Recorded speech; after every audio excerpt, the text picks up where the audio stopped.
जेव्हा तुम्हाला लक्षात येते, की ही जी वेळ आहे, यामध्ये आपल्याला स्वतःला, आपल्या व्हॅल्यूजला, आपल्या मॉरल्सला, आपल्या नीतीला कॉम्प्रोमाईज करावं लागतंय, मागे कुठेतरी सोडून द्यावं लागतंय, त्या लोकांसोबत राहण्यासाठी.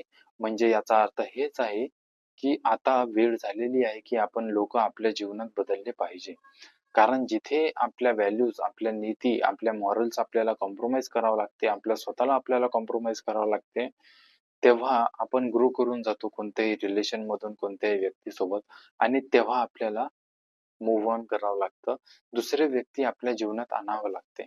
कारण याने काय होते, आपले जे आपण जेव्हा या लोकांसोबत राहतो, जिथे आपल्याला मॉरल्स आणि व्हॅल्यूज आपले कॉम्प्रोमाईज करावं लागते. आपल्या स्वतःला कॉम्प्रोमाईज करावं लागते. आपली सेल्फ इस्टीम, आपले स्वतःबद्दल विचार, आपली सेल्फ वर्थ म्हणजे आपण किती व्हॅल्यू करतो, हे कमी होऊन जाते स्वतःच्या मनात. यामुळे काय होतं, आपण आपल्या लाईफमध्ये प्रॉपरली काम नाही करू शकत. त्यामुळे नवीन लोकं आपल्या जीवनात आणणं खूप जास्त गरजेचं होऊन जाते. बेस्ट विशेस.